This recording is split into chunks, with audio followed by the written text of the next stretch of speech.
Hello friends, आज की video में हम ग्रेड्स ऑफ डिस्टिल्ड वाटर पे कुछ बातें करेंगे। Grades of distilled water, so there are two international standards, ISO and ASTM, and as per these international standards किस ग्रेड का डिस्टिल्ड वाटर है जो आप यूज कर रहे हो अपने रिसर्च के लिए, ये पता करना बहुत ज्यादा महत्वपूर्ण है। और ये हमें पता कैसे चलेगा? हमें आईएसओ 3696 पढ़ना पड़ेगा या एएसटीएम डी 1193, और ये दोनों इंटरनेशनल स्टैंडर्ड्स अपने हिसाब से बताते हैं कि कितने ग्रेड्स के डिस्टिल वाटर होते हैं। एज पर आईएसओ 3 ग्रेड के डिस्टिल वाटर होते हैं। There are 3 grades of distil water and the parameters on which we decide कि डिस्टिल वाटर किस ग्रेड का है, वो पैरामीटर्स है pH, conductivity, oxidizable matter, absorbance at 254 nm, residue after evaporation and silica content। अब grade 1 distilled water अगर है और आईएसओ 3696 के हिसाब से हम चलें तो 3 पैरामीटर ये अकाउंट में लेगा: कंडक्टिविटी, एब्जॉर्बेंस और silica. Conductivity should be 0.1 microsiemen inverse centimetre. Absorbance at 254 nm should be 0.001 and silica content should be 0.01 milligram पर लीटर। मिलीग्राम पर लीटर अर्थात अगर मैं इसको कन्वर्ट करूं पीपीबी में, ये 10 पीपीबी लेवल पे होना चाहिए। अगर 10 पीपीबी लेवल का सिलिका है, 254 nm पे एब्जॉर्बेंस 0.001 है और कंडक्टिविटी 0.1 है, तो ये ग्रेड 1 डिस्टिल वाटर है एज पर आईएसओ 3696। और ग्रेड 2 अगर कंडक्टिविटी 1 है, ऑक्सीडाइजेबल मैटर पानी में मौजूद है, क्योंकि यहां ऑक्सीडाइजेबल मैटर अकाउंट में नहीं लिया गया है, और अगर ऑक्सीडाइजेबल मैटर 0.008 मिलीग्राम पर लीटर का पानी में अवेलेबल है, एब्जॉर्बेंस इसकी 0.01 है, residue after evaporation is 1 and silica is 20 ppb और 0.02 मिलीग्राम, तो ये ग्रेड 2 का डिस्टिल वाटर है। मतलब ये उतना प्योर नहीं है जितना ग्रेड 1 का था। और ग्रेड 3 की बात करें, क्योंकि इन दो ग्रेड्स में पीएच को अकाउंट में नहीं लिया गया, और ग्रेड 3 में पीएच अगर आप अकाउंट में आ जाता है 5 से 7 के बीच का पीएच, कंडक्टिविटी 5 माइक्रोसीमेंस तक, अगर 1 से ऊपर है कंडक्टिविटी पानी में, समझ जाइए आपका ग्रेड 3 डिस्टिल वाटर है। और oxidizable matter 0.4 and residue is 2 milligram per KG. अगर पानी का एनालिसिस आप करते हैं और आप पानी के इन पैरामीटर्स में ये लिमिट्स अगर आपको मिलती है, तो आप बोल सकते हैं कि मेरा डिस्टिल वाटर इस रेंज का है। ये तो बात थी आईएसओ की।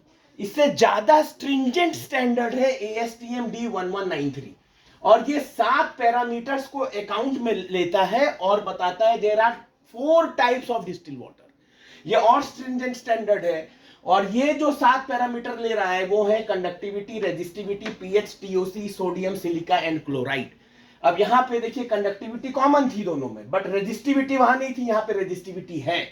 यहां पे टोटल ऑर्गेनिक कार्बन आ गई है, यहां पे सोडियम आ गया है, यहां पे क्लोराइड भी आ गया है, सिलिका कॉमन था।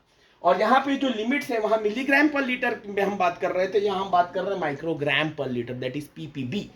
सो ये और ज्यादा स्ट्रिंजेंट है, और ये बताता है कि 4 टाइप्स के पानी अवेलेबल होते हैं। डिस्टिल वाटर के 4 टाइप्स होते हैं, और अगर कंडक्टिविटी 0.056 माइक्रोसीमेंस की है तो वो टाइप 1 का पानी है एट 18 मिलियोम रेजिस्टिविटी, यानी 18 मिलियोम रेजिस्टिविटी डिस्प्ले करता हुआ अगर पानी 0.056 माइक्रोसीमेंस की कंडक्टिविटी दिखाता है, तो समझ जाइए वो टाइप 1 का डिस्टिल वाटर है, मोस्ट प्योरेस्ट फॉर्म।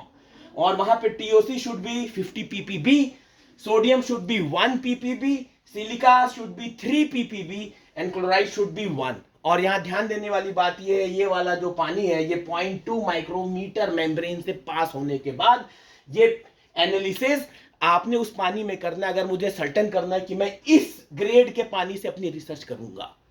टाइप 2 का पानी आप देखिए, यहां कंडक्टिविटी सीधे 1 हो जाती है, यहां 0.056 थी। रेजिस्टिविटी जहां 18 मिलियोम थी यहां 1 मिलियोम हो गई।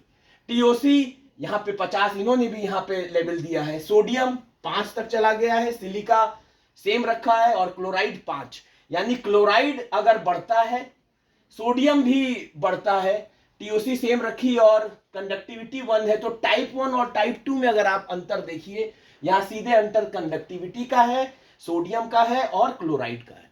वहीं अगर हम टाइप 3 की बात करें, ये और अबव रेंज में जा रहा है, यहां पे कंडक्टिविटी 0.25 है, रेजिस्टिविटी 4 है, टीओसी 200 तक चली गई, sodium 10, silica 500, chloride 10. So now we can see if the water is containing 10 ppb of chloride and 500 ppb of silica, then it is type 3 grade.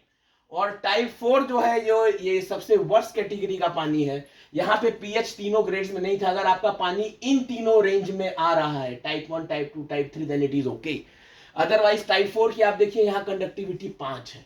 कहाँ 0.056 यानी 10 times even more than that, 100 times more we are going, we are coming to 5.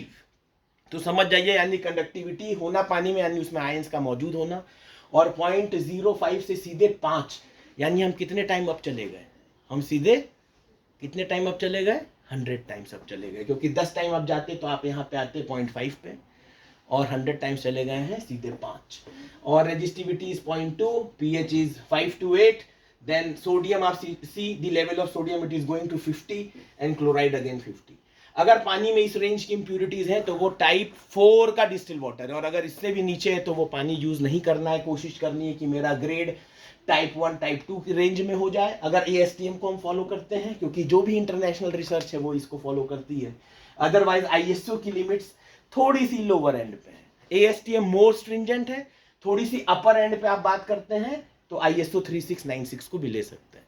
सो आज की video में हमने देखा कि grades of distil water कितने प्रकार के हैं, कौन से स्टैंडर्ड्स होते हैं, और वो कौन से पैरामीटर्स हैं जिसके बेस पे हम बताते हैं कि ये किस ग्रेड का डिस्टिल वाटर है.